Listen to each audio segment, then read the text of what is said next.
Sejam muito bem-vindos ao primeiro episódio do podcast Vozes da Segurança. Este ano a APSEI celebra 20 anos de existência, 2 décadas. E para celebrar um bocadinho esta efeméride, para celebrar estes 20 anos dedicados à nobre causa da segurança, decidiu criar esta iniciativa, o podcast de Vozes da Segurança, e que está dentro do grande chavão, ou do grande princípio de pensar o futuro da segurança em Portugal. O objetivo é trazermos aqui a este espaço, este fórum de discussão, diferentes visões, os diferentes stakeholders no mundo da segurança, e começarmos com um episódio muito especial. Um episódio que vai olhar para aquilo que foi o passado da APSEI e também dar pistas para aquilo que pode ser o futuro da APSEI. E não só, e do setor da segurança. Por isso, o meu nome é Gonçalo Sittima, eu sou ator e improvisador, e apesar de não trabalhar na área da segurança especificamente, a verdade é que durante 10 anos eu fui gestor de comunicação na APSEI, portanto é um regresso a casa.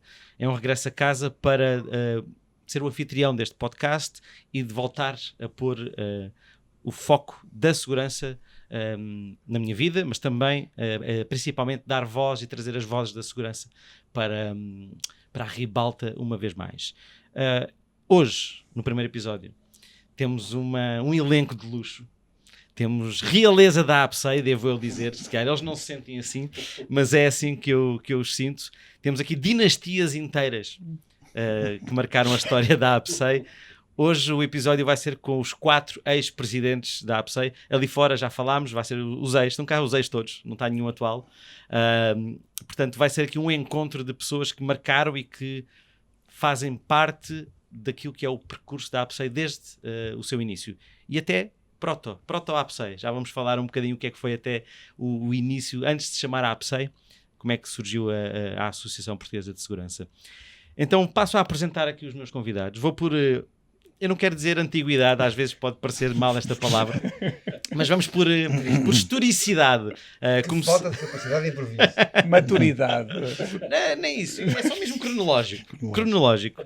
Então hoje temos aqui, e hoje é o ano 2025, se estiverem a ver isto aqui a 20 anos, e temos então aqui todos aqueles que passaram, os 4 presidentes que marcaram estes 20 anos da APSEI. Começamos então por Rui Soreto, que é o diretor e sócio da AirTecna, peço desculpa, este é o erro que mais houve na empresa, de certeza. Diretor e sócio da AirTecna, do grupo Sinalux Everlux, tem neste momento, em 2025, 23 anos de associado, foi um dos fundadores e foi presidente da APSEI entre 2006 e 2012. Ao seu lado, o seu sucessor, são todos sucessores uns dos outros, o José Garçoa, diretor-geral da Steam Risco, já com 24 anos de associado, também um dos fundadores da APSEI, e que foi presidente durante 2012 e 2015.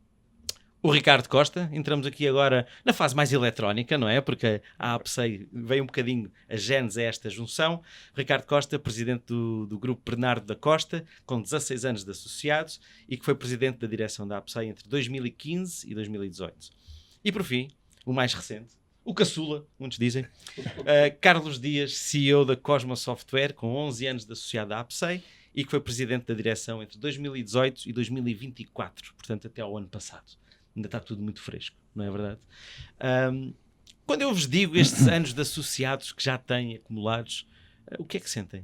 O que é que isso significa para vocês? Já começar aqui então. Na verdade, vocês têm 23, 24, isto é tudo muito perto. Isto tem a ver com, se calhar, a entrada na ANEP, teria sido isso? O Zé Garçoa é sócio anterior a mim, portanto, a maturidade e aquelas coisas todas que tu disseste antes, ele é o primeiro. E tem a ver com a antiguidade da ANEP, que foi a antecessora da APSEI. E o Garçoa entrou, este Henrisco fez-se associada primeiro da ANEP do que a AirTecna Sinalux, e daí ele ter mais um ano de antiguidade. Foi esta palavra que tu usaste, não foi? Foi essa palavra. Chamaste-lhe antigo. De experiência, ele vai tomar nota. Acumular de experiências. É muito tempo. É muito tempo. É muito tempo, é muito tempo. A AirTecna Sinalux tem 35 anos, portanto, praticamente 23 desses 35 esteve presente na APSEI. Significa que estivemos sempre ligados, que participámos sempre da parte comum e da sociedade e da comunidade da segurança em Portugal. E E a APSEI, por exemplo, eu acho que algumas pessoas que podem estar a ouvir este podcast não conhecem um bocadinho esta herança.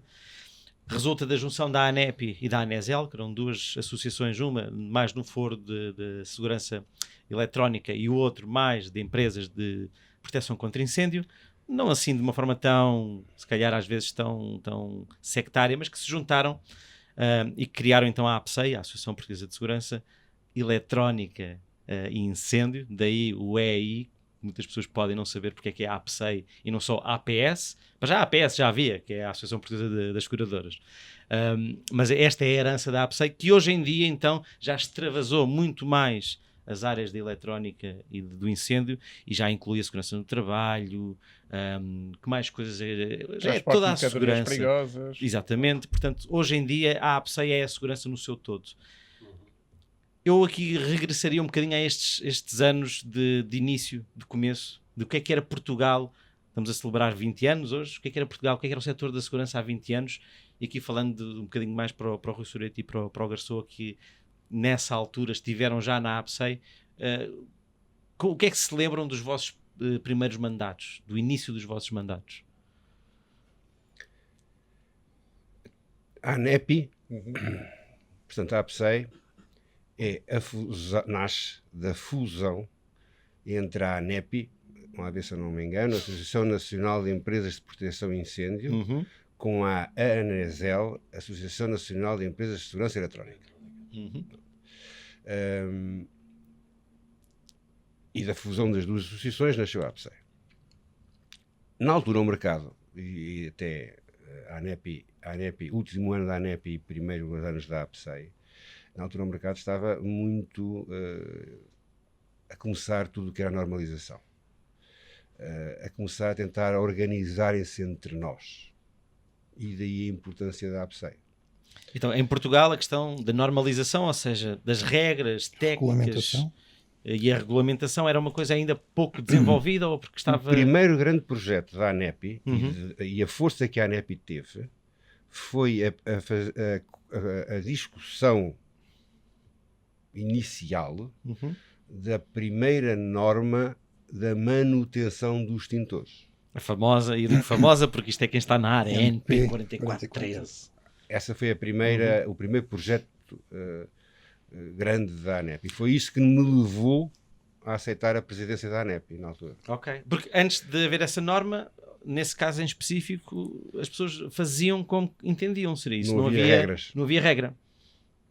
Principalmente numa área tão, e aqui tudo aquilo que estamos a falar, em qualquer área da segurança, é tudo de extrema importância, não é? Porque os riscos de uma coisa mal feita têm sempre consequências muito graves a nível de património, a nível de vidas humanas, não é? Então, antes disso, era tudo um bocadinho caótico. Era caótico, mas isso o Garçom fala melhor que eu, era caótico os procedimentos, mas acho que o mais importante de tudo, e talvez daí a maior importância das associações, era caótico o relacionamento dos players. Ok, então as empresas, os vários agentes e também o Estado, imagino, e tudo o que fosse organismos que têm intervenção. Estávamos num tempo em que as pessoas não se falavam, criticavam-se mutuamente. Ok. O Estado via as empresas como maus atores, vocacionados só para obter lucros, eram agentes só para interesse próprio, não é? E talvez a minha entrada e a minha aceitação como presidente da ANEP e depois, consequentemente, como presidente da APSEI, foi o facto de a Sinalux ser um pouco independente de todos.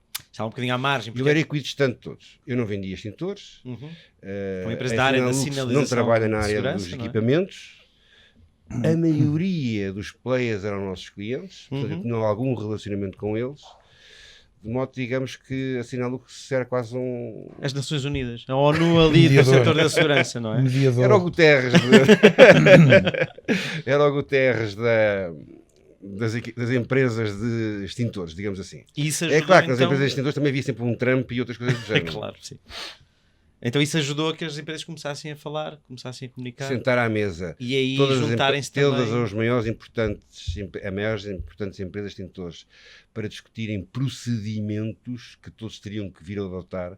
Foi uma tarefa de muitos sonhos até madrugadas. Não foi ajudou, foi fundamental. Foi fundamental. As empresas aceitarem a liderança do Rui porque era independente ou porque não tinha interesses naquela área específica, foi fundamental para que aquelas pessoas se juntassem e que dessem e que formassem a ANEP com consistência, não é? E este Irrisco é uma empresa de manutenção de extintores, na altura era um desses players mais... Na altura era a atividade principal. E como é que foi então começar a interagir com o mercado no geral e ter um bocadinho começar a entrar dentro desta dinâmica que uma associação como a APSEI promove?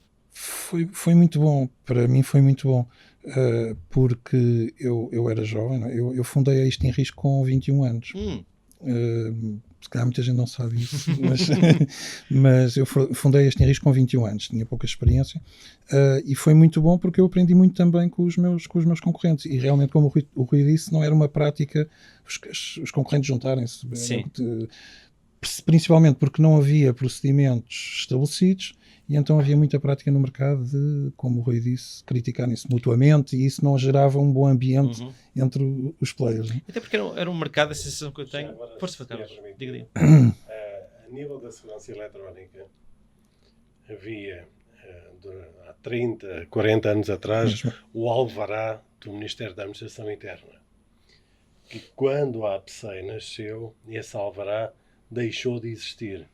Ou seja, começou a reinar como que o vale tudo, se é que me é permitido. Ou seja, qualquer empresa com um escadote e um barbequim basicamente poderia abrir uma empresa, começar a instalar sistemas de segurança eletrónica. O CCTV na altura ainda não era muito divulgado, há 20 anos atrás, mas sistemas de alarme, incêndio, intrusão, que era mais usual, não era necessário alvará e, como tal, era necessário implementar regras, era necessário legislação europeia, etc. E, como tal, a APSEI foi fundamental para que toda essa normalização pudesse entrar em vigor e, mais uma vez, os players pudessem conversar e chegar a entendimentos. Que, tal como nos extintores, como na extinção, etc., sempre há o velho hábito português que é, eu gosto mais de combater do que me juntar. E a APSEI para isso foi fundamental. E vocês que tocam em várias áreas da segurança, isso acaba por ser uma coisa um bocadinho transversal, ou seja, esta necessidade de haver uma entidade mais neutra, mais agregadora, para que toda a gente possa regular o que acontece nas vossas atividades, ou varia muito? Não, eu penso que isso é transversal a todas as áreas de negócio e, sendo a segurança uma área muito importante de negócio no nosso país, é fundamental que exista uma associação que permita, por um lado, cooperação, por outro lado, colaboração. Muitas vezes confundem-se os termos e dizem que são os mesmos, mas eles são diferentes.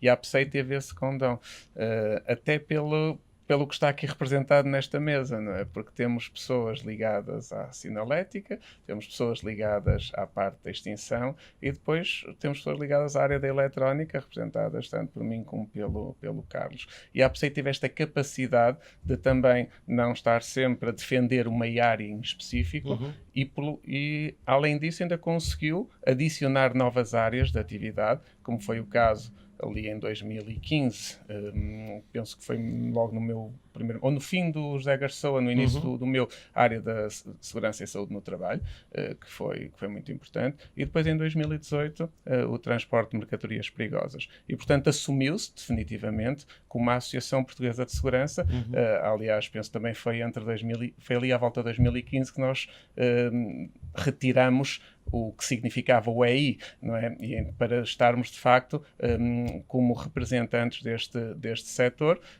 tendo só outra associação, mas aí muito ligada à segurança privada, à vigilância no mercado, mas assumindo-se a APSEI, apesar de nunca querer ter entrado na questão do trabalho, da negociação dos contratos de trabalho, foi sempre algo que nós tivemos à margem, também para termos esta capacidade por um lado, de abrangência, por outro lado, de nos focarmos naquilo que são os interesses efetivos das empresas que representamos, que é a sua atividade económica e, acima de tudo, como disse o Rui muito bem, procurar com que ela seja cada vez mais regulamentada, mais normalizada, para que os players que atuam nesta área não sejam meros paraquedistas que se lembram de um dia para a noite de entrar no mercado da segurança e se calhar foi aquilo que eu senti que podíamos ter feito sempre mais, regulamentar mais, procurar com que iniciativas como o selo que esteve aí em discussão muitas vezes na APSEI, onde nós ainda filtrássemos mais para que de facto qualquer particular, qualquer empresa fora da área da segurança que recorresse a um associado da APSEI sabia que ia ter um serviço de excelência, porque estamos a falar de algo que é fundamental, estamos a falar de uma das necessidades básicas do ser humano. Exato. E, portanto, aquilo que o Rui disse e que o Carlos também referiu, é muito importante que não tenhamos empresas que não são idóneas e que não executam o seu trabalho com o rigor que esta área exige, merece, não é? Exige e merece. O Rui já disse então o que é que o motivou a ser presidente da APSEI, a entrar na ANEP e a entrar na APSEI. Um bocadinho esta necessidade, vontade e do mercado exigir quase que houvesse mais regras, mais normalização. Eu agora queria abrir aqui um bocadinho porque é que vocês decidiram ser presidentes da APSEI? Porque é que se candidataram? Para mim a culpa é deste senhor que está aqui ao meu lado. Então isto é tudo efeito borboleta. Eu acho que é mesmo, aqui neste lado é, depois aqui mas eu é mesmo este essa senhor. Pergunta pode ser para o Rui, depois eu posso responder por ele se quiser. Exatamente. Então eu posso perguntar, acho que o início foi um bocado este, né? Uma necessidade e uma vontade de participar mais ativamente no que seria a alteração um bocadinho das regras que estavam em Portugal, mas depois recandidatou-se também. Foram 2 mandatos. Foram 2 mandatos, mais um ano, acho eu. Portanto, eu estava como presidente da ANEP e penso que aí ao segundo ano de presidente da ANEP surgiu o projeto de porque é que não associamos e não crescemos com a ANESEL. Terá sido eventualmente também com a questão da perda dos alvarás, em que as empresas da eletrónica começaram a sentir que precisavam de ter um fórum onde se pudessem agregar. Na altura, a ANESEL havia, se não falha a memória, 2 associações eletrónicas, mas a mais forte era a ANESEL, presidida pelo Alberto Filipe, da TESEL. E a ANESEL, os associados da eletrónica sentiram que nós estávamos a organizar, nós, a ANEP, a área dos extintores, estava-se a organizar e a profissionalizar. E eles não estavam. E eles achavam que, espera aí, esse se calhar é capaz de ser o caminho. Mas foi um momento sensível, não foi? Porque houve ali alturas de alguma desconfiança, talvez, não é? Quem ia tomar conta de quem, esta fusão, quem é que iria dominar, houve assim havia como há sempre, alguns associados com mais ânsia de protagonismo, digamos assim. Claro. Vamos ser diplomatas. Ainda por cima vai ser gravado, convém que eu me contenha, não é? Até porque já estás numa fase que diz o que pensas. São todos ex-presidentes, portanto. E então, mas só tenho, e já falámos disso agora várias vezes, só tenho a lembrar com muito carinho e saudade não, mas com muito carinho e gosto, as reuniões que tive com o Alberto Filipe. E de facto chegámos a um consenso de qual a melhor maneira de o mercado e as empresas crescerem. E a melhor maneira foi a fusão. Pronto. Então a ANEP já tinha a estrutura, a estrutura da ANESEL estava menos bem, digamos assim, e então optou-se que a estrutura seria a estrutura da ANEP. Tinha instalações, já tinha uma secretária-geral, já estava organizada, já estava a entrar na profissionalização. Parece, por falar na secretária, a Maria João Conde, que é grande parte também da história da APSEI. Estávamos ali afora a falar que ela merece um episódio. Não esqueçam dela, ela merece um episódio. Foi muito importante. Mas, e passou por todos os presidentes, é também um elemento comum a todos nós. E depois, como a ANEP já tinha então essa estrutura. Pronto, e então decidiu-se que a solução era a fusão. A ANEP iria receber os associados da ANESEL. Daí que nós os dois, por exemplo, temos mais anos de associado do que a APSEI tem. Pois, porque já tem essa transportámos da ANEP. Os associados da ANESEL entraram todos naquela altura. Na altura havia joias, eles prescindiam-se das joias. Mais burocráticas e formais. A parte de formalismos. Sim, sim. E o Alberto, e decidiu-se que eu continuaria como presidente. A razão principal foi seguramente a independência. O Alberto Filipe era presidente da ANESEL e não era independente. Pois, entre aspas, estava a defender era um dos pares, muito específico. Era um dos pares, e o Alberto Filipe foi presidente da Assembleia Geral. E nessa altura faz-se uma Assembleia Geral, onde há a constituição da APSEI, com a entrada de todos os associados da ANESEL. Eu mantenho-me como presidente, mais a direção. O Alberto Filipe entra como presidente da Assembleia Geral e entram 2 ou 3, não me recordo já, mas entram 2 ou 3 diretores para a direção que vieram a representar a ANESEL. E daí nasce. Eu aí começo o meu primeiro mandato à APSEI e faço 2 mandatos, mais aqueles 2 anos que eu já trazia da ANET. Sim. E depois na saída, e era aqui que a pergunta começava, na saída a minha pergunta até era mais específica, é mais uma questão mais pessoal. Eu aqui, é óbvio que a conjuntura pode mover-nos, mas eu gostaria de saber pessoalmente porque é que o Rui Soreto, não o presidente da ANEP na altura ou o diretor da Airtecna, o Rui Soreto, porque é que decidiu, porque é que quis ir para presidente, candidatar-se? Porque este é o vosso tempo. Vocês é voluntário, é um regime de voluntário, cada um de vocês. Há quem pense que ganhamos dinheiro. Pois, mas não é de todo. Eu posso atestar que não. Eu, sinceramente, já disse isto a vários colegas e amigos. Assistir a que os meus clientes não se falavam entre eles, precisavam de alguém que os moderasse, precisavam de um espaço para se sentarem à mesa, com confiança e não com desconfiança. E eu perceber que eu poderia ser um promotor dessa paz e desse diálogo, é óbvio que eu não podia ficar quieto e vê-los e sabendo que eu poderia ser a solução. E foi isso que trouxe. E depois, o passo seguinte quase que se repete com a ANESEL. Eu não tinha nada a ver com a eletrónica. Portanto, tornava a ser independente. E depois a seguir acresce que a minha estratégia na altura foi sempre a pessoa mais importante, quem representava institucionalmente a associação não era eu, era uma pessoa que não tinha nada a ver com o mercado, que entrou na APSEI, na vinda da ANEP, que era a Maria João. E, portanto, isso também ajudou a trazer mais isenção, mais credibilidade. Não é um dos pares, claro. Até é uma pessoa que não tem na empresa e é competente. Portanto, temos ali um interlocutor que nos ajuda e que nos intermedia. Garçom, porquê? É difícil, Gonçalo, porque eu sinceramente não tinha nenhum objetivo pessoal em ser presidente da APSEI. E foi sempre a pensar em manter e aceitei o desafio. Foi o Rui que me propôs o desafio. Recordo-me que foram as primeiras eleições em que houve até concorrência. Havia 2 candidatos e eu aceitei o desafio do Rui por 3 razões principalmente.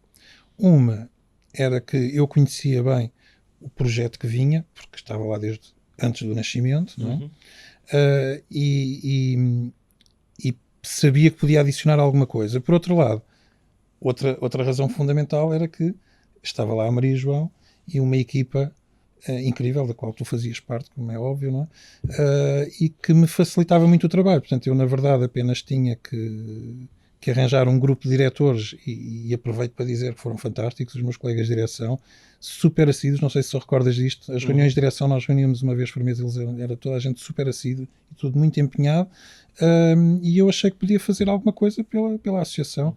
Não tinha nenhum objetivo pessoal, nada que me fechasse, se bem que se calhar o Rui ter-me lançado o desafio ajudou a que se fosse eu a tomar o passo, se calhar não o teria feito. Mas como ele me desafiou, senti-me um bocadinho encurralado e avancei. Avancei e relativamente àquilo que até estavas a dizer antes, é curioso que aquelas passagens todas de os acrescentos na APSEI da higiene e segurança no trabalho, sim, das várias áreas, vem sempre ligado à coordenação das comissões técnicas, portanto, à normalização. Né? Portanto, foi no final do meu mandato, entrou-nos a coordenação da CT42, que era da higiene e segurança no trabalho, e efetivamente abriu-se aquela porta para os associados daquela área, e a associação cresceu, como é óbvio, não é? Mas eu não me teria candidatado se não fosse o Rui a ter vindo desafiar-me, eu não me teria candidatado. Entretanto, também compreendia que seria o primeiro presidente após a junção das duas associações, e se calhar senti ali a necessidade de afirmar a nossa parte da proteção contra incêndios. Claro, porque também a associação está numa fase diferente, não é? Numa fase em que já passou, se calhar, deste momento. Já passou aquele momento mais sensível, mas ainda assim poderia haver ainda alguma... Claro. E eu construí uma lista a pensar também um pouco nisso, não é? Tinha muitas pessoas da área da eletrónica, de todas as áreas que a associação tinha, e construí-se uma equipa gira. Para quem não sabe, depois a direção da APSEI acaba por representar um bocadinho de todos os setores.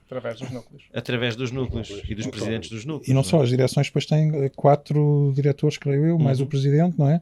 Portanto, eu tinha 2 pessoas da área da eletrónica, que era o Rui Jorge e o João Paulo Sousa. Tinha pessoas da área de... Agora entrei aqui num erro, num problema. Não tem mal, nós cortamos. Não. Que agora nomear toda a gente, agora não tenho a lista. Do SST, Tiago da Mafep. Não. Era o António Saraiva, da EFA-FLU, Caetano,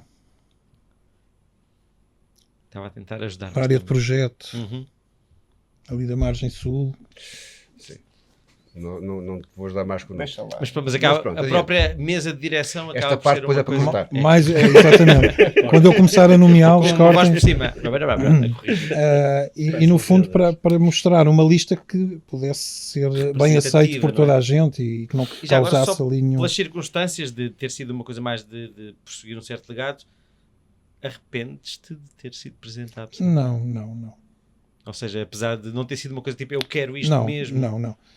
Não, e não fiz o segundo mandato porque na altura a Extin Risco precisava de mim e eu não podia claro. Dedicar aquele tempo todo, mas não me arrependo nada. Aliás, tanto não me arrependo que continuei sempre com cargos na associação e continuo sempre ligado. Porque é difícil também ser associado, ou ser só associado e ter um cargo que pode ser alvo de críticas, de gerir as sensibilidades. São posições muito diferentes, não é? Sim. E Ricardo, porquê? Entretanto, deixa-me introduzir a parte dele, está bem. Entretanto, força. Eu não queria fazer um segundo mandato. Se calhar estava toda a gente à espera que eu me candidatasse novamente, que era normal, até aí o Rui tinha feito 2, mas eu não queria, não podia fazer o segundo, e então tive que ir desafiar o Ricardo, que eu achava que já que eu tinha sido da parte da proteção contra incêndios, que fosse alguém da parte da segurança eletrónica a assumir, e fui desafiar o Ricardo, que eu achava que tinha toda a competência e toda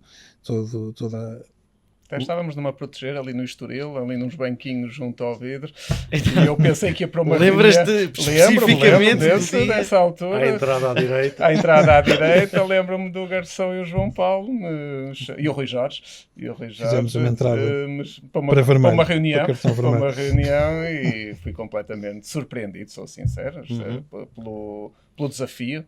Atenção, porque isto não é um convite, é um desafio. É um desafio porque nem o José sabia se ia aparecer outra lista ou não, e surpreendeu-me.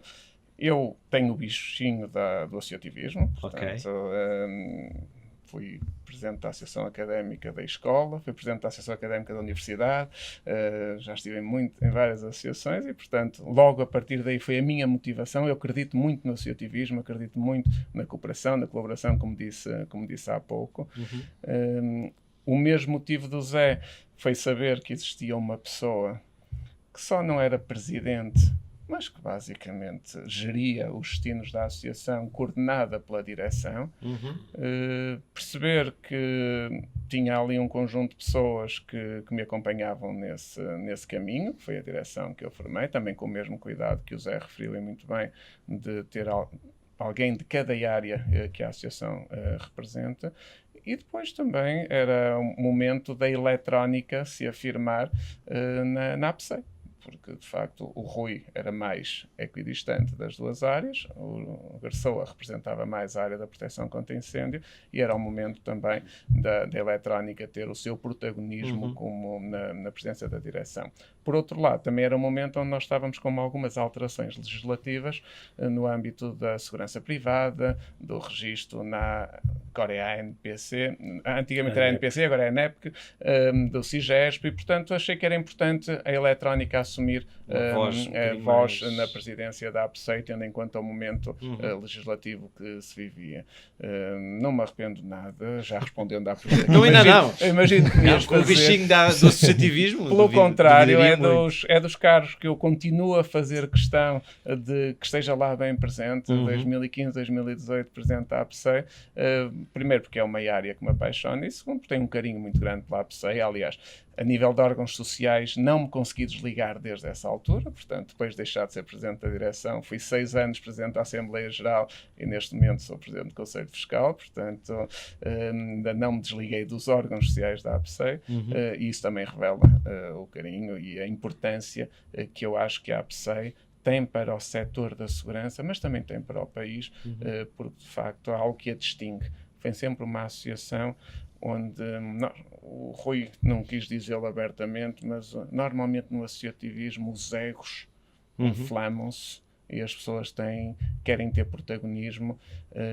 A associação, como foi sempre muito técnica, muito normativa, esteve muito nestas alterações legislativas. Os parabéns ao Rui por logo na Constituição dos Estatutos ter limitado a 2 anos.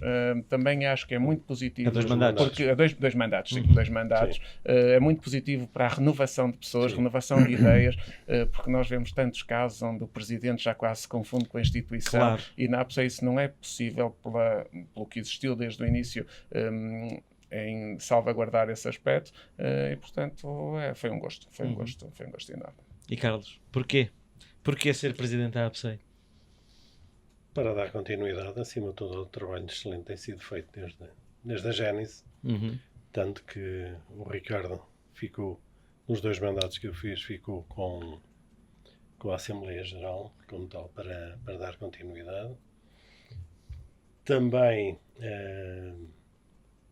levar a APSEI um pouco mais para o norte, investir em instalações maiores, melhores, mais equipadas, também a proteger no norte, ter uma presença mais a norte, não apenas na Grande Lisboa, mas sim a norte, ou seja, Portugal, ilhas também, mas acima de tudo tentar dar a conhecer para fora do próprio mercado da segurança. Porque creio que ainda nos falta dar esse passo. Mais à frente, creio eu, poderá surgir o que é que ficou para ser feito. Creio que o mercado da segurança não é devidamente reconhecido. Então, mas Carlos, acho que vamos aproveitar essa deixa e depois voltamos para trás, agora fazemos uma viagem de trás no tempo. O que é que ficou por fazer nos vossos mandatos? Qual é que foi aquela pequena frustraçãozinha que vocês terminaram e pensaram não era tempo, não deu, as circunstâncias não permitiram? E se calhar começamos um bocadinho por aí, não é? Sim, acho que o setor da segurança, como é fundamental, já se vamos lá para a célebre pirâmide das necessidades, etc., a segurança está mesmo na base das nossas necessidades como seres humanos. E nós precisamos de dar mais a conhecer quais são os princípios de segurança, o que é que nós podemos ajudar mais Portugal a crescer a nível de segurança. Quer seja Portugal como país, quer cada um de nós como cidadãos. E acho que a APSEI tem uma voz muito ativa e que não é devidamente reconhecida. E aí nós temos muito mais a fazer. Meia culpa, já com 2 mandatos não consegui que essa voz fosse mais reconhecida. Fica aqui o desafio. A APSEI tem que ser mais reconhecida, mais conhecida, mais ouvida, tanto pelos órgãos de comunicação social, tanto pela tutela, como também pelo mercado. Temos os melhores especialistas do mercado, claramente dentro da APSEI. Estão dentro da APSEI. Os que ainda não estão, que se estão a ouvir, por favor, Inscrevam-se. Venham. associados da APSEI, Inscrevam-se. vocês são necessários.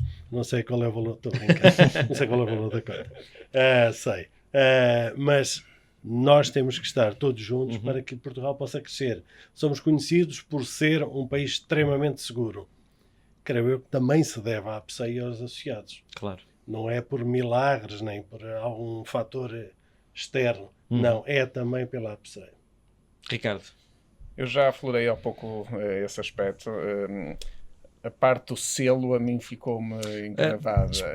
Explique só um bocadinho o que é essa questão do selo, só para O quem selo não era conhece. nós, em conjunto com o organismo certificador, distinguirmos as boas práticas dos associados da APSEI Quase para como ser uma mais uma certificação, garantia de que, de facto, aquelas empresas cumpriam um conjunto de requisitos para que qualquer cliente final não tivesse a mínima dúvida que, se recorresse a ele, iria ter um bom serviço, um serviço prestado de acordo com as coisas. E isso porque não era a questão do selo em si, porque o selo, como eu costumo dizer, a certificação, a bandeirinha, não é a bandeira que importa. É a regulamentação do mercado, é nós darmos transparência, confiança aos atores do nosso mercado, de que, de facto, quem atua no setor da segurança merece estar no setor da segurança. Atenção, isto não é excluir ninguém. Mas, de facto, como na saúde, ou como na alimentação, também na segurança, sendo parte de uma das necessidades básicas do ser humano e sendo tão importante para a nossa sociedade, é fundamental que existam regras bem claras e regulamentos muito exigentes para que se possa atuar, de facto, nesta área. E, portanto, essa foi a minha mágoa, digamos, nos 3 anos que tive, não ter conseguido aprovar o selo, não ter conseguido dar continuidade ao selo, porque achava que era importante, depois do CIGESP, depois do registro na Autoridade Nacional de Emergência e Proteção Civil. Acho que o selo ia ser um plus para dar ainda mais confiança sobre os atores que estão a atuar no mercado da segurança. Ok. José. Eu tenho uma ideia que já quando fui eleito já tinha a ideia, mas rapidamente percebi que, devido à dimensão e às limitações que tínhamos na altura, isso ia ser impossível, eu tinha muita ambição, eu acredito muito em clientes informados. E informados e formados. Então a minha ideia era tentar que fosse ensinado nas escolas alguma coisa sobre segurança, para estarmos ali a formar cidadãos mais responsáveis. Claro que na altura creio que não havia disciplina de cidadania, onde hoje isso podia se inserir facilmente, não é? Em compensação, o regulamento tem vindo a ser aplicado e agora, pelo menos no mínimo, fazem os simulacros dos alunos, as crianças, e isso já ajuda. Mas a minha missão era que fosse ensinado na escola qualquer coisa para a pessoa, quando chegasse à idade adulta, ter uma noção do que era um bocadinho mais clara do que a segurança contra incêndios, a segurança contra a intrusão. Então, mas rapidamente percebi que era uma tarefa uma ideia muito grande, demasiado ambiciosa e que tinha que ser guardada na gaveta, quem sabe um dia. E talvez daqui a uns anos, se a APSEI realmente ganhar mais voz... Eu continuo a acreditar que o cliente bem informado é especial, não é? Sim, é especial. I have a dream. E como, ao contrário aqui do meu antecessor e do meu segundo sucessor, ele já não tem mais mandatos para fazer na APSEI, eu ainda tenho 3 anos. Ainda só fiz Então, eu quero ver que alguém está a tomar nota. Portanto, eu acho que sim. Eu ainda tenho 3 anos. 2036, ele também. Se eu achar que um dia ainda vou conseguir ensinar aos miúdos. Podemos voltar, porque é só consecutivo. Todos podemos ir outra vez, até o Rui pode ser o próximo presidente, porque eu acho que está nos estatutos consecutivos. Então pronto, quem quiser candidatar-se, e se quiserem anunciar alguma coisa aqui, se quiserem aproveitar a ideia de tentar ensinar aos miúdos na escola, ter uma disciplina que aborde. Estão a candidatar-se. Parece. Os mais novos estão aqui acho a candidatar. Acho que o nosso papel era uma brincadeira. Da minha está parte, feito. acho que está feito. Contribuímos com o nosso tempo, com a nossa dedicação. Aliás, eu já estive na gênese de outras associações e segui o exemplo da APSEI de limitar no máximo a 2 mandatos. E eu, curiosamente, só tenho sempre feito 1. Porque acho que é mesmo importante esta renovação de ideias de pessoas. E 3 anos ainda assim, é bastante tempo. É bastante tempo, porque são trabalhar. anos que nós damos. Claro. Damos de nós. E, portanto, é o nosso contributo para a sociedade, como eu digo, é o giving back. Somos nós a devolver à sociedade aquilo que a sociedade nos dá a nós enquanto cidadãos, enquanto empresas. Rui, o que é que faltou naqueles 6 anos? Foram 8, porque foram os 2 mais, né? 6 mais IVA. Tiveram imposto. Mais IVA. A minha história é um bocadinho diferente, porque foi a gênese, foi o nascimento. Havia tudo para fazer. Claro. Nós estamos a falar de um tempo antigo, em que as reuniões eram todas presenciais e em que a agenda das ideias, a gente não me digas mais. Não queremos mais ideias, porque não temos nem recursos humanos, nem recursos financeiros, nem tempo para as executar. Nós tínhamos tantas ideias, havia tudo para fazer, que tínhamos que dar prioridade. E o nosso trabalho nos 2 mandatos foi a estruturar a associação, primeiro, porque com tanto para fazer, se não estávamos estruturados e profissionalizados, não havia hipótese alguma. E depois foi prioridades. E íamos deixando coisas por fazer. Que nós sabíamos que queríamos fazer, mas que não tínhamos meios de os fazer. O que é que ficou por fazer de mais importante? Quando olha para trás e pensa... Quando eu me fui embora, Isso. o que é que eu digo? Pá, oxalá que este homem consiga fazer. Que o técnico tivesse uma licenciatura em Engenharia de Segurança. Não conseguimos. A nível da academia, na academia, que houvesse a especialidade de segurança de incêndios. Que nascesse o mestre, conseguimos incentivarmos com o LNEC e com a Universidade de Coimbra que nascesse o primeiro mestrado em Engenharia de Segurança contra Incêndios, que a APSEI contribuiu bastante, mais a Universidade de Coimbra, mais o LNEC, e depois, entretanto, nasceram mais alguns pós-graduações e mestrados em Engenharia de Segurança, mas não há licenciatura em Engenharia de Segurança. E ainda não há, não é? E ainda não há. Essa foi, digamos que uma das grandes ideias que nós tínhamos que ainda falta cumprir. Que ficou por fazer. A ideia, isto aqui talvez seja uma questão do meu sangue de internacionalização. Eu sempre, as fronteiras para mim são sempre uma coisa que não existem. Era criarmos uma federação europeia de associações de segurança contra incêndio ou de segurança. Não existe. Existe uma associação de empresas de alarme, o maior alarme, existe uma associação de empresas de segurança, de associações de segurança e saúde no trabalho. Não existe uma federação ou uma associação europeia de empresas de segurança contra incêndio. E isto é cada vez mais importante quando as normas são europeias. Nós não nos esqueçamos que Portugal não tem capacidade de fazer normas. Ponto final. Nem transpor, quanto mais de fazer. Não é? Mudar as vírgulas já é complicado. Já é complicado. A regulamentação nacional está espartilhada. Já não sou candidato, não posso usar alguns adjetivos. Está espartilhada por estrutura regulamentar europeia. Portanto, a nossa vida, do ponto de vista regulamentar e estrutural, não se decide em Portugal. A nível europeu, não é? Portanto, a importância que a APSEI teve há 20 anos, é importante que haja agora uma federação ou uma associação europeia das nossas áreas e que as influências aconteçam onde as decisões são tomadas, que é Bruxelas. Não tivemos hipótese alguma de fazer. Se nós não fazíamos as coisas, se nós não conseguimos fazer as pessoas ficarem em casa, como é que queríamos fazer uma federação europeia? Tens um exemplo clarinho disso.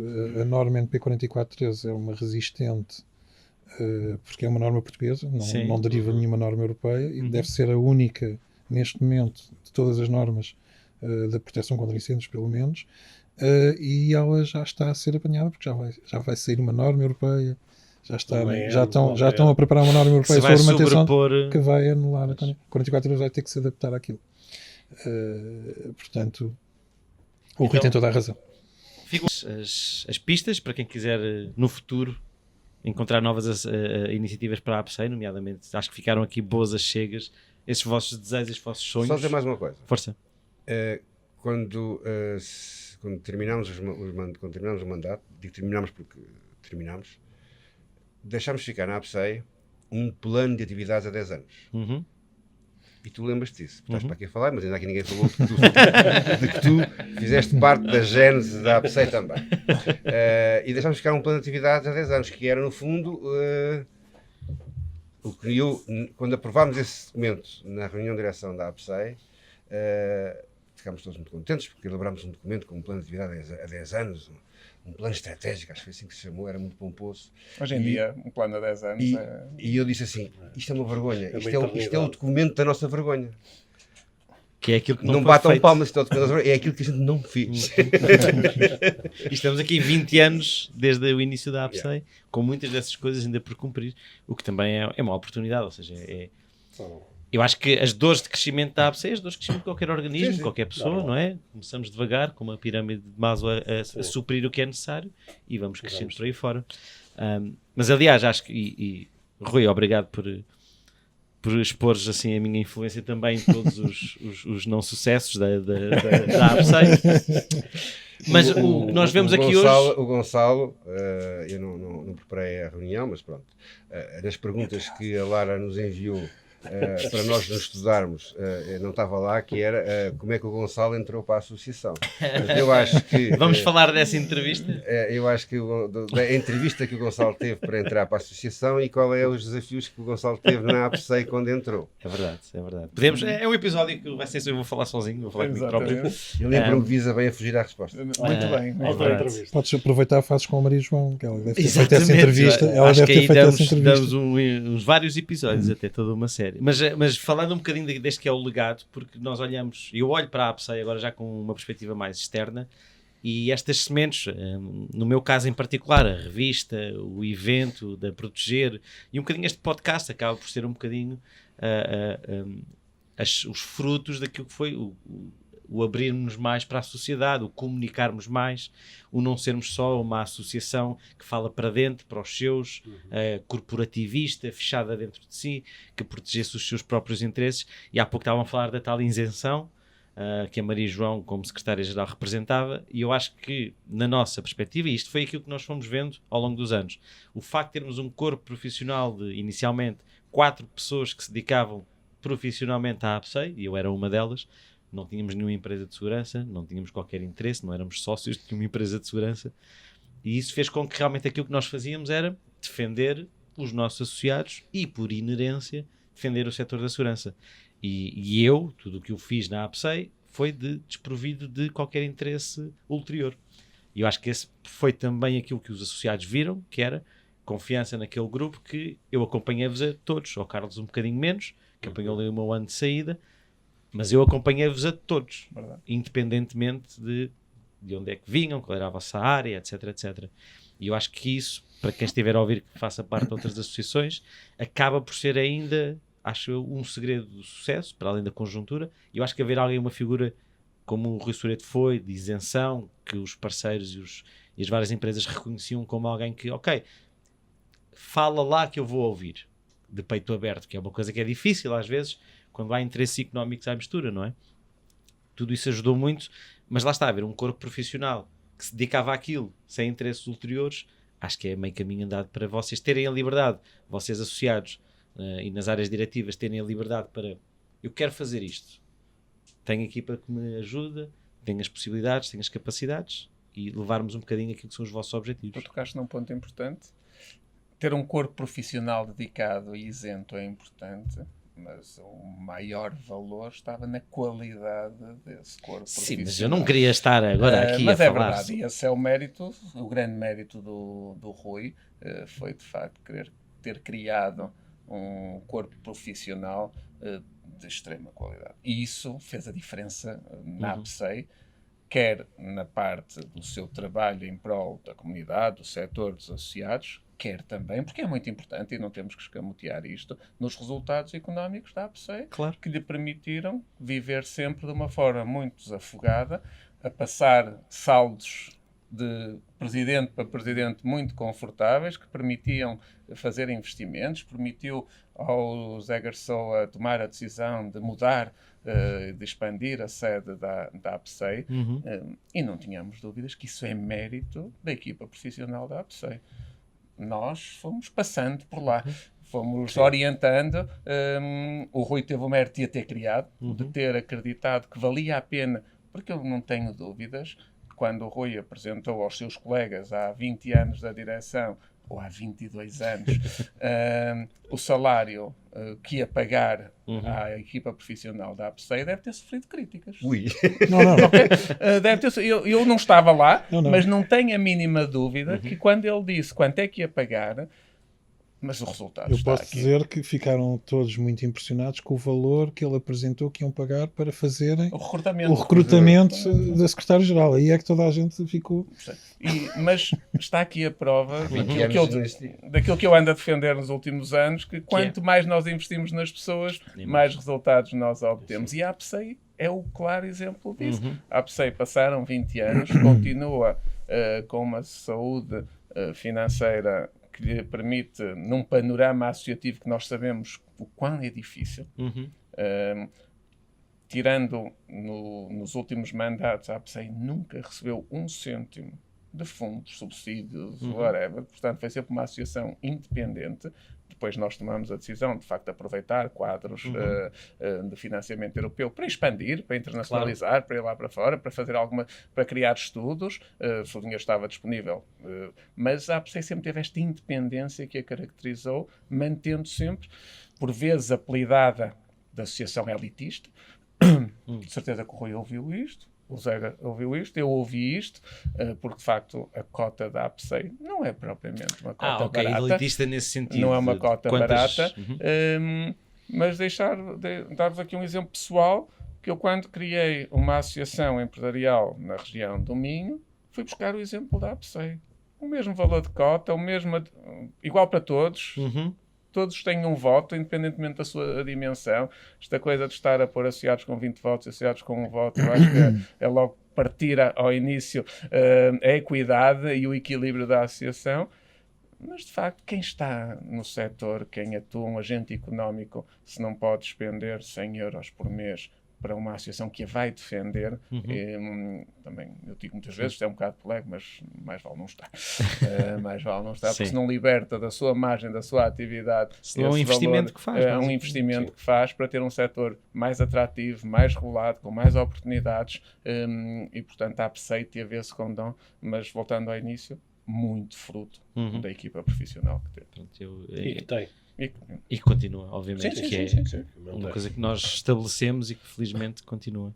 Eu agora gostaria de extravasar um bocadinho mais da APSEI para as vossas empresas e para a vossa vida. Vocês são todos gestores de sucesso e de insucessos também, que imagino que tenham, que é uma coisa que eu gosto muito de falar. Quem não disser que os tem está a mentir. Exato.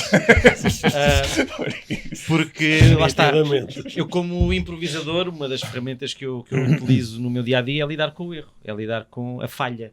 É uma das coisas que eu aprendi, eu musculei o músculo, eu trabalhei o músculo de lidar com o erro, e é o erro que nos faz realmente avançar. E cada vez que erramos cada vez melhor. E é isso que nos faz evoluir como seres humanos. Então eu gostava de vos perguntar, e aqui é livre, o que vos vier à cabeça, qual é que foi assim, o maior desafio que vocês enfrentaram na vossa carreira enquanto gestores de empresas, enquanto trabalhadores, mesmo que não sejam enquanto gestores, e que aprendizagens é que tiraram desses momentos, ou de reviravolta, ou de mudança, se tem assim algum ponto em que vocês olham para a vossa carreira e dizem, este foi o dia em que alguma coisa mudou profissionalmente para mim. Tem algum? Eu posso começar. Eu tenho 2 momentos que marcaram a minha vida. Um momento profissional e um momento pessoal. Sem dúvida que o momento profissional foi a crise do subprime. A crise que há quem a situa entre 2008 e 2014, mais ou menos. Porque essa crise, de facto, afetou... Portanto, o Grupo Bernardo da Costa tem 68 anos de atividade, apesar de eu só estar no grupo há 24 anos. Mas, portanto, durante 68 anos houve várias crises, mas essa marcou muito, porque a empresa originária do grupo é uma empresa de instalações elétricas e tinha como clientes empresas da construção civil, que foram dizimadas nessa, principalmente da zona onde nós estamos, a zona do Minho, a zona de Braga. Nós tínhamos 8 empresas no top 20 nacional e ficámos a ter uma com essa crise. E, portanto, e além de falirem, deixaram de pagar e, portanto, isso obrigou a uma redução muito drástica de pessoas, na altura, em 2014, E estamos a falar, portanto, já vos disse a idade da empresa, não é preciso dizer que eu tinha pessoas lá com 45 anos de casa, 40, 35, muitos viram-me nascer, andaram comigo ao colo, e portanto esse período de chegar a acordo com essas pessoas todas para saírem da empresa foi muito duro. Eu liderei esse processo sem advogados, sem contabilistas, sem nada. Felizmente foi tudo acordos, não houve necessidade nenhum que não fosse assim como nós estamos à mesa.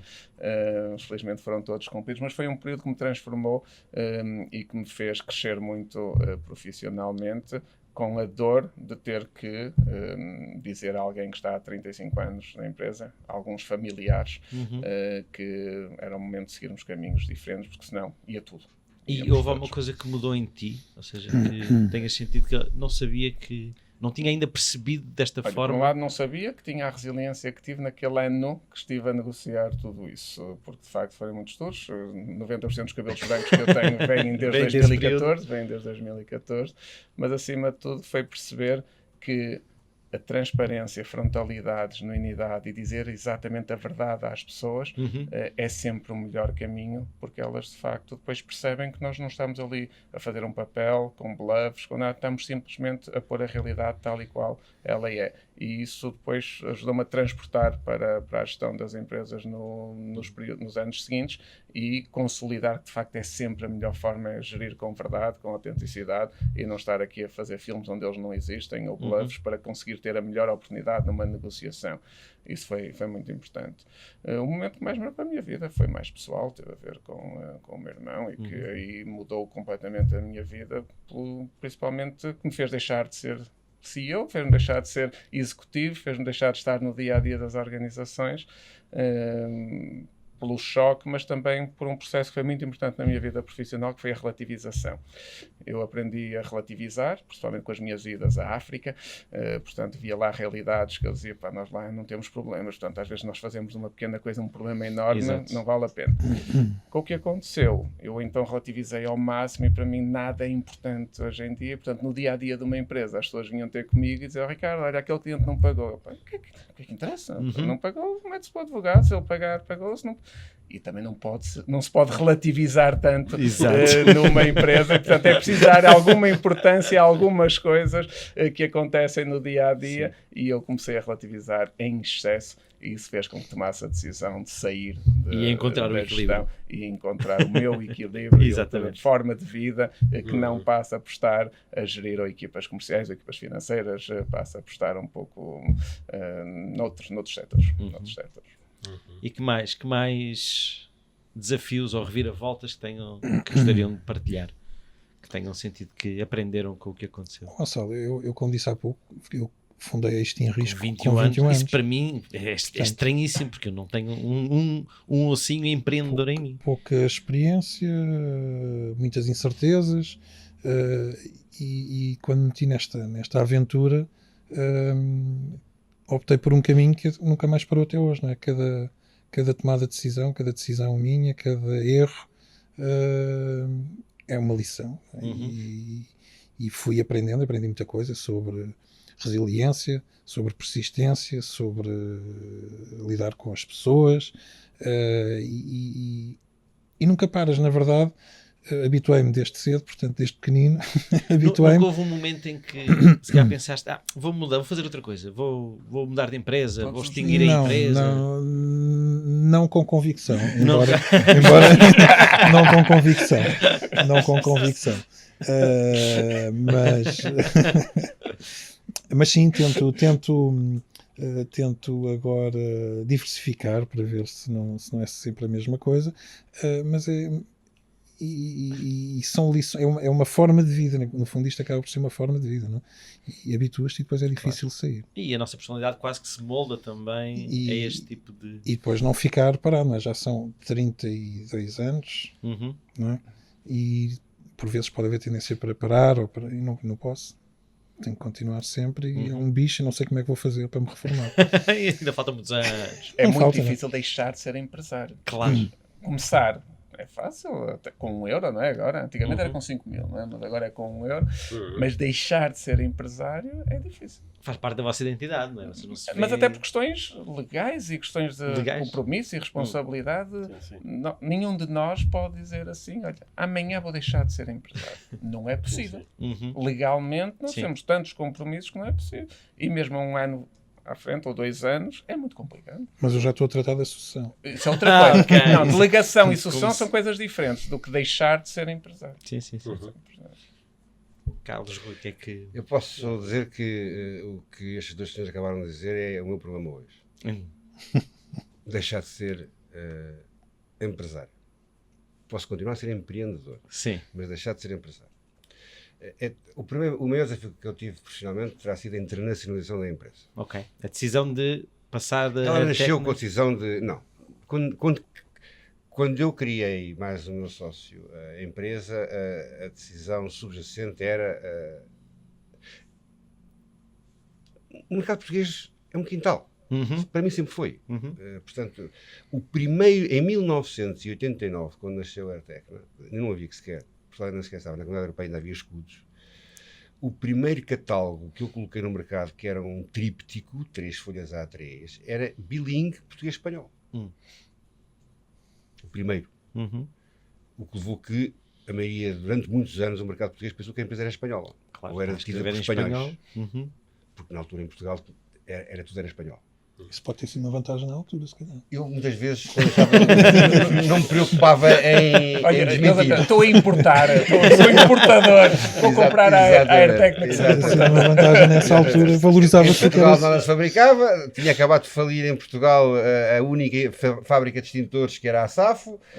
Os extintores, Espanha estava a invadir, entravam caminhões de extintores pela fronteira adentro, e portanto tudo vinha de Espanha.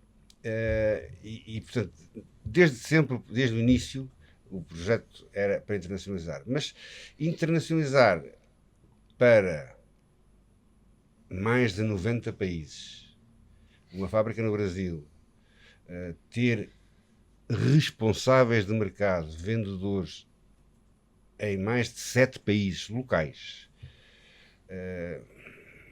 foi um desafio muito grande que me levou a ter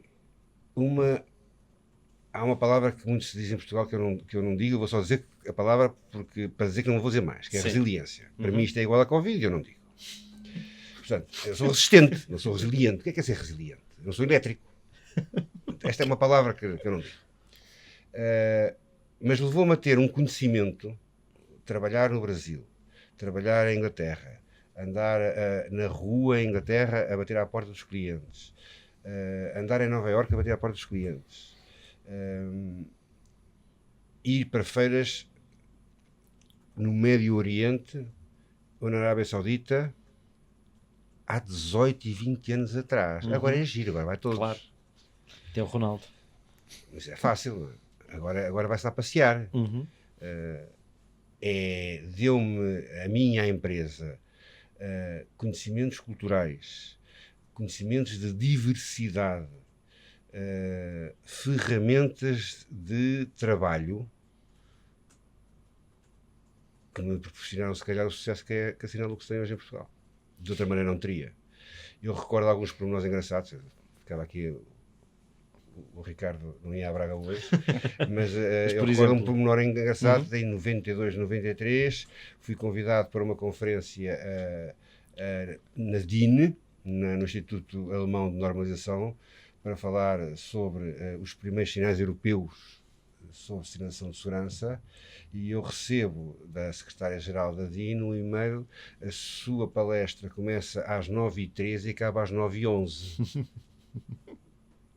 Eu, em 93 ou 94, comecei a dizer: 9h03? Acaba às 9h11? Tinha-me dito 10 minutos. São 8. Às 9h03 o microfone ligou-se. Às 9h11. Esta luzinha vermelha que alguns têm, que ele tem, às 9h03 passou a ser verde. Eu, por acaso, acabei às 9h10, portei-me bem, mas às 9h11 passou a ser vermelho, está off. Isso dá-te resiliência, não é? Não. Resistência. Dá-me pontualidade quanto muito. Resistência. Mas essa sim. Mas nunca chegou a um ponto em que esta vontade de internacionalização tivesse sido tão difícil que houve mercados que não conseguiram entrar, imagino. Sim, claro que sim, e desistimos. E desistiram. Uma das coisas mais difíceis que o empreendedor ou o gestor tem a fazer é fechar uma empresa ou fechar um negócio ou fechar uma atividade. Tão difícil quanto a história que o Ricardo contou da crise e da reestruturação que teve a fazer no grupo dele em 2010, 14. É difícil de dizer que não. Nós temos o hábito de eu vou conseguir. Cavar o buraco até já não conseguimos sair de lá, basicamente. E esse momento de decisão, como é que surge? Quando é que vocês decidem, ok, tem mesmo de ser? Temos que... É assim, se nós estamos um pouquinho de psicologia, sabemos que o ser humano é emocional. A maioria das nossas grandes decisões não são racionais. Muitos de nós não acreditamos nisto, mas é verdade. Ninguém compra um carro ou compra uma casa racionalmente. Sim. Compra por emoção. Economicamente não faz sentido nenhum. Pronto. As decisões todas que nós tomamos economicamente não fazem sentido. E infelizmente nós temos esta tendência na empresa e temos que... a isto se junta ainda o fator humano. São pessoas. Não é um carro nem uma casa, são pessoas. E eu, se fechar um determinado setor, se calhar tenho que despedir um funcionário ou não. Portanto, essas coisas são complicadas. Quando nós somos confrontados com os factos, e os factos são demasiado pesados, nós temos que ser racionais e perceber que a melhor solução para o todo pode não ser a melhor solução para uma parte. E aí, essa parte tem que ser... Tem uma regra que é, normalmente esses processos dependem de uma fonte de financiamento. Que no nosso caso, é de uma empresa que está bem e que, estando bem, consegue suportar o investimento em projetos, sejam eles de internacionalização ou novas áreas de negócio. A regra é, enquanto a perda total daquele projeto for assumida e não colocar em causa a atividade da empresa principal, vai-se. A partir do momento em que um passo pode colocar em causa a atividade principal, para-se. E não há sequer... Tem sido essa a minha regra. Já me fez perder muito dinheiro, mas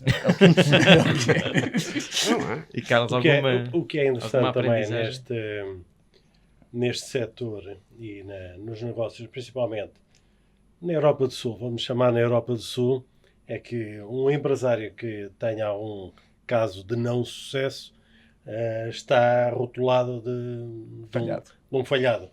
Por exemplo, no mercado anglo-saxónico, nos Estados Unidos, quem falha tem um bom carimbo. Ou seja, já sabe onde errou e que à partida não vai errar novamente. Tem mais crédito do que aquele que nunca experimentou o erro.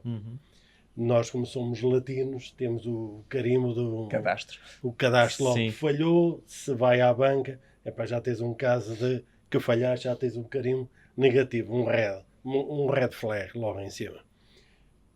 Sobre falhanços, todos nós já tivemos, o Ricardo já disse muito bem. A parte que estou a atravessar neste momento, que vendi a minha empresa principal, que estava no mercado desde 1992, é uma alteração bastante grande na vida. Quem já passou por este processo da venda de uma empresa com dezenas de funcionários, uma faturação de 5 dígitos, etc, altera muito a nossa vida. E passar para instalações mais pequenas, menos colaboradores, um estilo de vida completamente diferente, horários diferentes, startups outra vez. No entanto, é muito bom. E não há limites, porque por vezes nós é que impomos a nós próprios limites. Já não tenho idade para isto. Mas não tenho idade para isto porquê? Porquê? Quer dizer, nós vemos grandes empreendedores que começaram a ganhar dinheiro aos 80 anos. Não é preciso aos 30, nem aos 40, nem aos 50. Eu sempre gostei de ter desafios rápidos. E coloco a mim próprio desafios. Pensei, ok, aos 40 anos vou voltar à universidade. E vou voltar à universidade e tenho de ser o melhor aluno.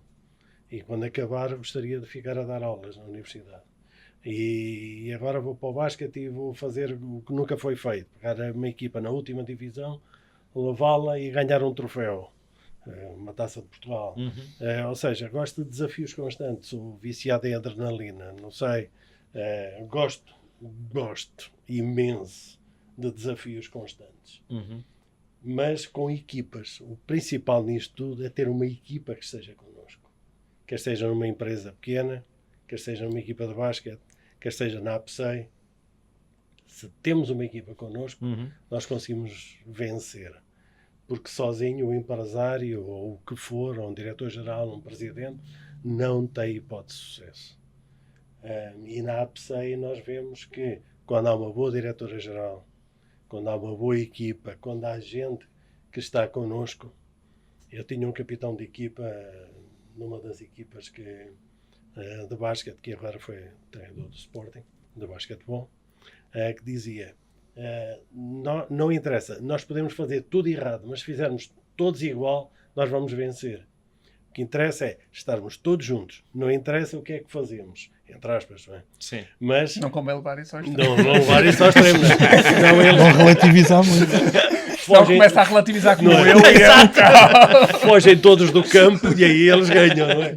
Mas não, nem que seja a coisa mais parva do mundo, mas estamos todos juntos e vamos fazer todos juntos e vamos ganhar. Ou seja, ter este espírito de equipa e, mais uma vez, voltando aos falhanços, há vários falhanços que nós fazemos durante a vida porque gostamos de arriscar. E já estamos aqui 4, 5 e mais pessoas aqui à volta, gostamos de arriscar. Isso faz parte de ser empreendedor. É arriscar, fazer melhor que alguém, ou seja, conseguir entregar valor. E por vezes nós temos que arriscar e inovar. Às vezes corre bem, às vezes ganhamos, às vezes aprendemos. Sim, não é? Faz parte. Claro. Faz parte do jogo. E falando agora um bocadinho das duas camisolas que vocês já andaram a vestir ao mesmo tempo, a da APSEI com serem os diretores ou os presidentes das vossas empresas, houve assim, recordam-se de alguma situação em que isso tenha sido, eu não diria um problema, mas que tivesse sido em que vocês tivessem que sentir, ok, eu estou aqui como presidente da APSEI ou estou aqui como um representante da AirTechna? Houve algum momento que vocês caricato, ou em que porque vocês acabam por se relacionar com os mesmos intervenientes, por exemplo, ministros e secretários de Estado, nas duas qualidades, não é? Recorda-se de alguma situação em que isso tivesse sido uma questão, em que isso tivesse sido caricato, alguma história que venha assim? Esta foi uma das que eu mandei para casa. Eu, como não li, é da primeira, mas há uma situação que me lembro assim já de imediato. Eu, quando assumo um cargo destes, e a APSEI não foi o único, não sei se é defeito ou não, mas ponho-o à frente do cargo da empresa. E dou um exemplo claro. Que me chateei com uma sócia minha por ser presidente da APSEI. Porque nós temos no grupo, desde 2011, portanto, muito antes de eu ser presidente da APSEI, uma empresa de formação. E nos anos que eu tive como presidente da APSEI, eu proibi essa empresa de dar formação na área da segurança, porque a APSEI dava formação na área da segurança. Quando deixei de ser presidente da APSEI, ela voltou ao mercado. Sim. Mas, portanto, foi um conflito interno, mas eu, nas diversas instituições onde tenho passado, tenho posto à frente de... Às vezes dizem que estou errado, porque o que me paga o salário é a empresa e não é a instituição, mas se eu tiver que prejudicar alguém, prejudicar entre aspas, prefiro prejudicar a empresa do que a instituição, que assumiu um compromisso para um determinado período de tempo. Mas é uma excelente pergunta, eu não sabia que ia fazer. Eu não tive nenhuma situação. Na altura era preciso ter muito cuidado com isso por causa daquela situação da sensibilidade. Claro. Que poderia haver, mas tenho ideia que o desafio está em eu isto em risco, não é? Se represento a empresa, tenho autoridade e decido e implemento, transmito à equipa e as coisas seguem rápido, não é? Mas depois ali na associação é diferente, não sou só eu, há uma equipa de direção que tem que estar de acordo comigo, eu tenho que escutar os sócios, tenho que às vezes mediar interesses que podem ser até antagónicos, né? E portanto há uma postura, exatamente, prestar contas. Porque vocês estão a lidar com dinâmicas de poder muito diferentes. Exatamente, e eu acho que aí que estava... que as vossas empresas tenham muito mais autonomia. Nessa dualidade é que estava o desafio, nessa dualidade, que era desligar um chip e depois ligar o outro. E sentiram que o facto de terem passado por esse processo mudou um bocadinho a vossa forma de liderar, por exemplo? Acham que a APSEI vos ajudou a moldar um bocadinho esta necessidade de colaboração forçada, não é? No caso da APSEI. Isso. Eu digo muitas vezes que ser Presidente da Associação Académica da Universidade de Lusíada durante 3 anos foi muito mais importante para mim do que o curso que eu lá tirei. Por isso. Torna-nos mais responsáveis. Nós estamos a tomar decisões por algo que não é nosso, onde temos que prestar contas, onde temos um conjunto de colegas a quem temos que motivar para, a troco de nada, fazerem alguma coisa. Porque é isso que se trata do associativismo, não é? Portanto, os nossos vice-presidentes, nós ainda damos a cara, ou trabalhamos, então é a nossa imagem que fica completamente afetada. Mas os vice-presidentes, os vogais, nós temos que os motivar a fazer alguma coisa sem lhe dar nada em troca. Claro. Não temos salário, não temos quilómetros, não temos viatura. Não temos... Eu na associação ainda tinha uma barraquinha para dar cervejas na queima. Portanto, ainda conseguia dar umas cervejas na queima de borla a quem estava comigo na direção. Na APSEI, não. Mas, portanto, o associativismo dá-nos isso. Dá-nos essa responsabilidade e a capacidade de motivar as pessoas, que nós depois nas empresas pagamos salários às pessoas, mas ganhamos aquela competência de as conseguir motivar, muitas vezes a troco de nada. Mais alguma situação assim que se recordem? Houve uma situação caricata na última Proteger. A Proteger, para quem não sabe, é uma conferência, é a maior conferência que nós organizamos. Eu falo em nós porque realmente não sai. Desculpa, Lara. Está tatuado. Isto sim é que é vestir a camisola. É uma conferência muito grande que a APSEI organiza, que é a maior, vou dizer, é a maior em Portugal em termos de empresariais. Sim. E foi no Centro de Congressos do Estoril, em que a minha empresa tinha um stand. Eu estava a conversar com o meu maior cliente na altura e aproximou-se uma pessoa de mim e me disse: o Sr. Presidente da Câmara está a chegar e gostaria que eu fosse receber à porta. Eu disse: ok, estou aqui com o meu cliente, será que pode esperar um pouco? Não. E ele disse-me: não, porque não sei se viu as notícias. Eu disse: por acaso vi as notícias de manhã. Tinha arrebentado um escândalo com aquele presidente da Câmara local. Ele não está a concorrer agora. Por isso estamos à vontade. É uma pessoa pública muito conhecida. Um escândalo que na altura arrebentou. Por isso eu agradecia que o fosse receber já à porta. Por isso ele estaciona ali. Vá, por favor, recebê-lo. E bloqueio, porque a TVI, a CMTV, os habituais já lá estavam prontos a assaltar a pessoa, não é? E eu, ok, pedi desculpa, o cliente não gostou muito que eu tivesse abandonado no altar, não é? E tive que ir buscar o doutor à porta, não é? E atravessei aquele, para quem conhece em frente ao casino, atravessei aquele espaço todo e fui buscá-lo à porta a tentar tapar em relação às câmaras. Eu, doutor, então vamos entrar, então esteja à vontade. Pronto, a fazer aquela conversa de circunstância e ele, está bem, Carlos, então vamos entrar. Pronto, temos aqui, eu vou tapando assim a entrada, mas que por causa deles? Não, Carlos, esteja à vontade, afaste-se. Eles agora é que me vão ouvir. E salta ele para cima dos órgãos de comunicação social. E eu fiquei... Então, porque é que eu abandonei o meu cliente ali? E ele, afinal, é que foi para falar com os órgãos de comunicação social e foi para cima. Ou seja, por vezes nós temos aqui isto como empresários e como presidentes da associação. E no final, perdeu o cliente ou não? Não. mas depois tive que ir, passado 1 ou 2 horas, tive que ir falar com ele, explicar que foi uma situação excepcional. Caricata. Tive uma situação engraçada numa inauguração da Segurex. Há sempre aquele cortejo da inauguração. Segurex, que é uma feira de segurança? Que é uma feira de segurança que já teve alguma importância e que hoje não tem importância nenhuma. Não digas isso, que eu daqui a 15 dias vou lá estar. Pronto, uma pessoa que vai ter em 2025 tem importância. Por nada, Costa vai lá estar. Acho que não cortei isso. Material para cortar. Corta este. E então, pronto, a inauguração, ou o cortejo da inauguração era o ministro, vem sempre algumas patentes militares, era o presidente da AIP, o presidente e um dos diretores de proteção civil da ANEP, etc. E vão passando pelos corredores, etc. E nisto, e eu também lá estava, e ia apresentando algumas empresas, e as empresas associadas ou não associadas que estavam lá, e explicando minimamente ao ministro o que é que se passava, e nisto, no stand da Sinalux é sempre um stand com algum destaque, cores e dimensões por causa dos sinais, e nisto o presidente da ANPC vira-se para o ministro e diz assim: Sr. Ministro, temos aqui uma empresa portuguesa de sinais que eu sei que ela é internacional, se quiser ir ver.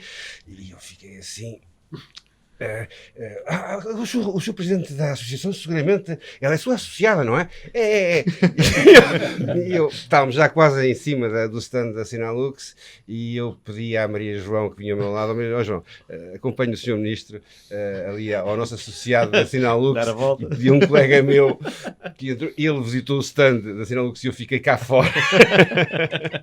Não foste para o papel, não foste recebê-lo. Não deu a volta. Não, chapéu, a Maria João olha assim para mim, João, e está ali o meu colega Joaquim Matos, que é o diretor comercial da Sinalux, vai acompanhá-lo, e ele fez aquela câmara escura e o corredor voltou, é muito bom, continuamos a falar. Muito bom. Vamos entrar aqui. Esse está hoje em Bruxelas. Está hoje em Bruxelas. Era na altura da administração interna. Vamos cá agora entrar aqui um bocadinho na parte final do podcast. Acho que já tomámos tempo suficiente de vosso. Vou fazer umas perguntinhas muito rápidas, resposta muito rápida, ok? Vamos assim um bocadinho à vez, mas, por favor, respostas muito rápidas. São coisas muito diretas, ok? Por exemplo, podem ter que pensar um bocadinho, mas se tivessem trocado de profissão amanhã, trocar de profissão, o que é que gostariam de ser?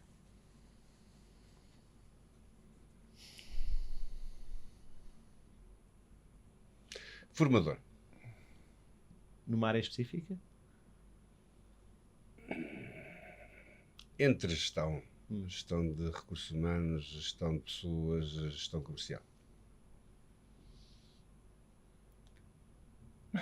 Não tem de ser sequer possível. Quando se gosta muito do que se faz é difícil. É difícil. Até porque eu tenho várias profissões. Portanto, Pois sou professor, sou orador, sou empresário, que é o principal. Mas se tivessem a fazer uma coisa diferente do que fazem atualmente. Agricultor. Agricultor. De algum tipo. Voltava para a terra. Gosto disso. Temos aqui 3 agricultores. Voltava. Mas tenho aí um projeto que se calhar pode acontecer. Porque o agricultor, desculpa só, é muito rápido. Ontem estive num evento do setor agroalimentar, que depois até foi encerrado pelo José Manuel Fernandes, o atual Ministro da Agricultura, e ele disse uma coisa que como muitas coisas que nos vão toldando a nosso pensamento, é que ainda nos livros das escolas o agricultor ainda aparece sachola na mão. E o agricultor não tem que ter uma sachola, não tem muito... Portanto, a agricultura hoje é muito diferente daquela agricultura tradicional que tínhamos há 30 ou 40 anos. Sim. E, portanto, é uma área que cada vez mais me encanta. Se pudessem aprender, assim, imediatamente, um novo skill, uma nova capacidade, o que é que gostariam de saber fazer, assim, imediatamente? Gostava de falar mandarim. Falar mandarim. Gostava. Pilotar um avião. Eu gostava mais de um superpoder agora. Isto é um skill. Ficar invisível. Isto é um skill. Ficar invisível. Gostava de conseguir ficar invisível. Conhecer muitíssimo bem as ferramentas de inteligência artificial. Okay. Começar a dominar. Muito bem. É só alguma coisa possível? Porque ser invisível é difícil. É difícil, mas não é impossível. Não é? É difícil, mas não é impossível. Pá, não sei. Ok. O que é que nunca deviam fazer, mas às vezes fazem? É lá. Olha, excesso de velocidade. Que é o que eu vou fazer daqui a...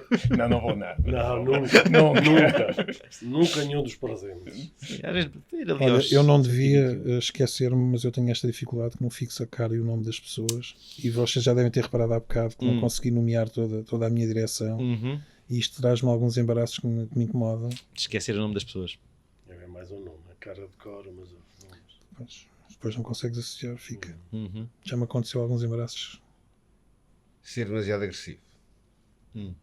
Sai às vezes. Há muitos anos que eu deixei de ter travões. Eu confirmo. Eu também. Eu também. Todos nós confirmamos. Eu também. Aliás, a minha entrevista de emprego na APSEI Foi a vítima de bullying. não tanto, mas foi uma aprendizagem. E atenção, eu e o Rui tivemos felizmente sempre, acho que pode ser sempre do mesmo lado. Isto é, nunca tivemos discussões, nunca tivemos sempre do mesmo lado, como co-organizadores, como do lado da APSA. Também já não quer estar do outro lado. Mesmo assim, já não quer estar do outro, porque se ele do mesmo lado é assim.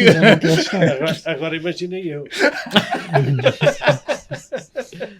Imaginei eu.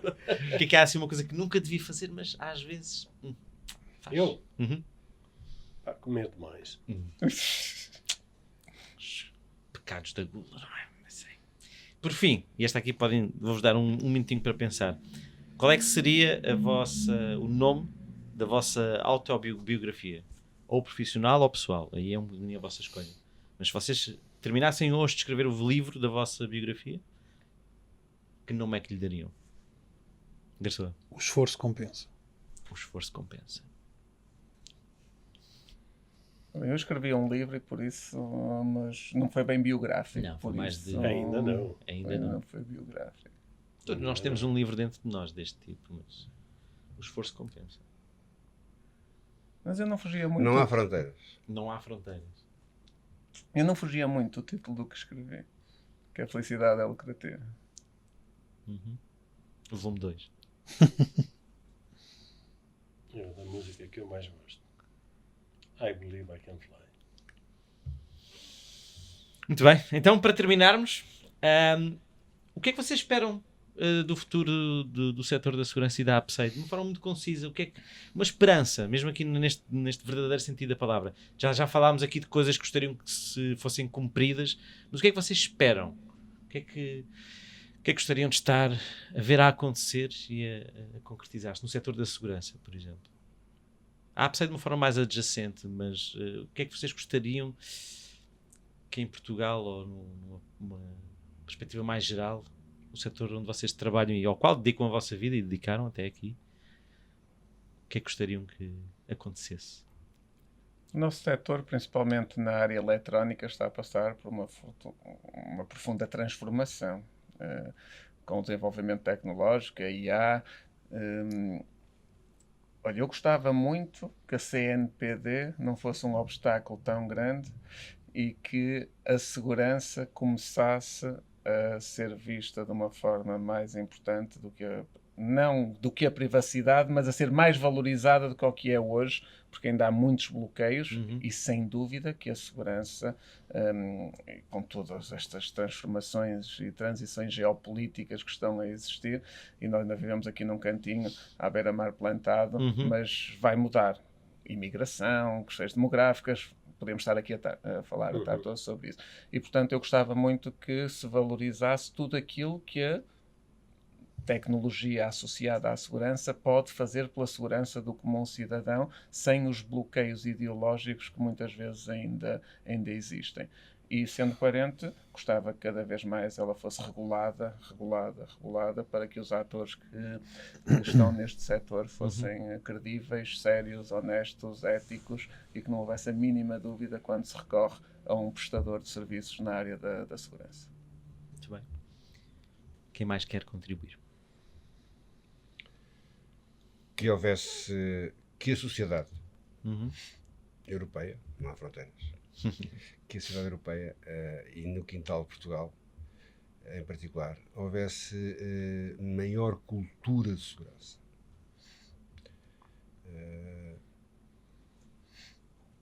O valor segurança é muito importante que seja assimilado e educado. De tal modo que, agora vou ser mauzinho, de tal modo que houvesse menos necessidade de regulamentação, houvesse mais normalização e boas práticas, e se essa normalização e boas práticas fosse cultura assumida, vivida e praticada, haverá menos necessidade de regulamentação. E isso levará a uma sociedade em que quer o consumidor é muitíssimo mais culto, como aqui já se disse, o que vai levar que ao ser mais culto é mais exigente, e ao ser mais exigente vai elevar a qualidade das empresas, que por si só vão ter padrões igual a normalização mais elevados, e isso vai dar qualidade de serviço, qualidade de valor vendido e recebido, e uma sociedade mais segura. Eu diria que dentro disto tudo que o Rui disse, que a APSEI tem um papel protagonista, ou seja, protagonista nesta mudança que eu acho que tende a acontecer, e que o que é que as empresas podem fazer? O que está ao seu alcance, não é? Que é efetivamente fazerem parte delas, elevarem a qualidade técnica, elevarem os níveis de confiança que os clientes podem ter em nós, e eu acho que é a melhor maneira informar os clientes no máximo possível, e a APSEI tem um papel importantíssimo, e eu acho que isso é um dos passos para atingir este Éden que o Rui aqui descreveu. este paraíso que o Rui descreveu. Não me falaram em paraíso, só me falaram em coisas que fossem possíveis. Há quem tenha esperanças mais utópicas. Eu ponho o som daquela canção do Carlos por baixo antes da secar. Portanto, é um bocadinho isso, e que a APSEI tem um papel fundamental nesse Sabem, quando nós ainda vemos centrais de detecção de incêndio com uma chave num botão desligar para ela não apitar, e está assim anos, é muito difícil depois chegar a esta. E há empresas que as deixam assim. Sim.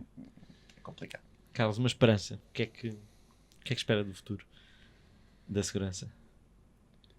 Que o maior ator em Portugal, que é o Estado, seja um exemplo maior também a nível das suas próprias instalações, que tenha os melhores sistemas, as melhores práticas, tudo, em que isso possa ser uma realidade, enquanto que nós, quando visitamos um hospital, quando vamos a muitas repartições públicas, não encontramos isso.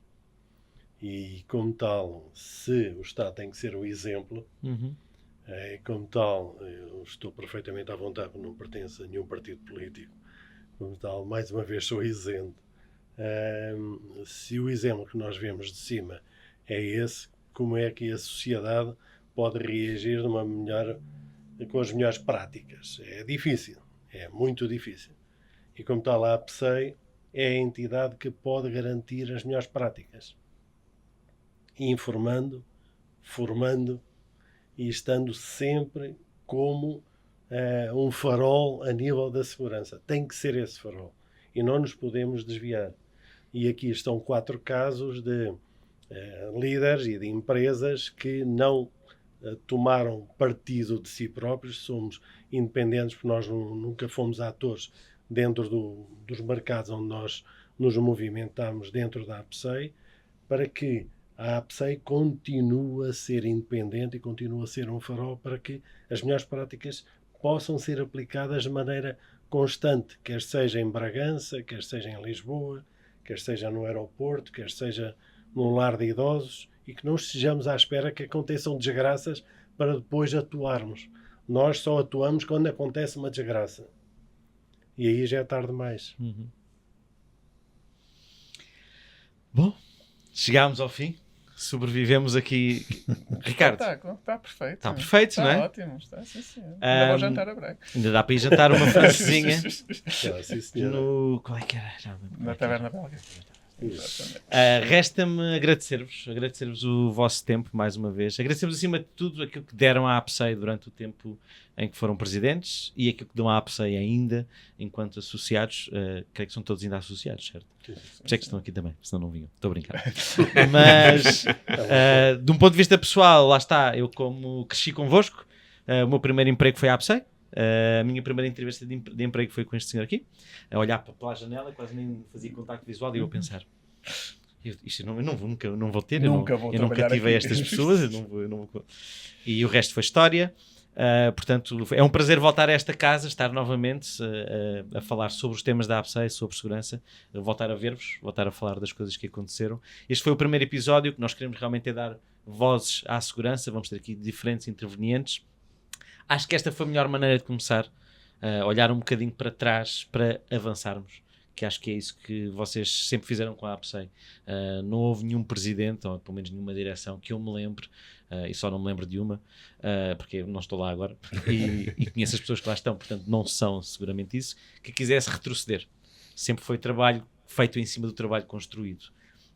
E eu acho que isso é muito digno de se louvar, porque às vezes pode haver a tal imposição do ego, não é?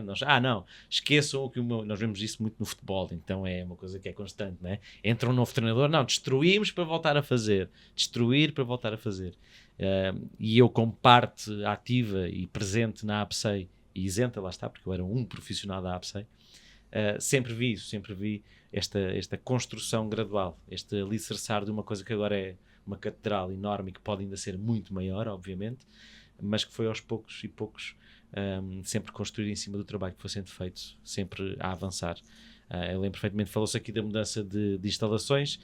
Eu carreguei um carrinho cheio de estudos do setor, né, do Parque das Nações para Sacavém, e poder olhar para a APSEI e ver tudo aquilo que atingiu e que vocês foram figuras e que são figuras que o fizeram acontecer. Para mim é um privilégio. Então, eu vou dizer em nome dos associados, em nome do setor, queria agradecer-vos o vosso trabalho voluntário como presidentes, que acho que muitas pessoas não sabem o quão importante é, e o tempo que vocês dispõem e despendem à APSEI é digno e deve ser registado. E portanto, um grande muito obrigado, e muito obrigado também pela disponibilidade, pela vulnerabilidade de contarem as vossas experiências, as vossas histórias. Cargos não são pessoas, pessoas são pessoas, passam por cargos, mas na verdade é a vossa experiência, é o vosso exemplo que nós queríamos ouvir aqui, e obrigado por terem participado. Obrigado. E é isto. Obrigado, Gonçalo. Posso deixar uma dica para a direção da APSEI? Vamos a isso. Eu acho que a direção da APSEI, e creio que os meus colegas vão concordar, deveria, numa assembleia próxima, propor o Gonçalo para sócio honorário, dada a ligação dele. Eu sinto ali no Gonçalo, ele fica um bocadinho emocionado cada vez que fala da APSEI. Mesmo a camisola não saiu. Não saiu, portanto ele tem a camisola vestida, e acho que fazia todo o sentido o Gonçalo tornar-se sócio honorário. Mesmo que não esteja de forma... Sinto-me. É impossível não ser sócio da APSEI. Portanto, não vou aos pedidos de conta até depois com estas coisas do podcast, não é? Muito obrigado por terem vindo. Encerramos agora o primeiro episódio do Vozes da Segurança. Acho que é o primeiro, pode haver mais. Se não houver, ficamos por aqui e já foi muito bom. Mas peço-vos que se juntem a nós nos próximos episódios. Vamos falar com diferentes convidados do mundo da segurança, não só da APSEI, e vamos ouvir então as diferentes vozes da segurança. Até à próxima.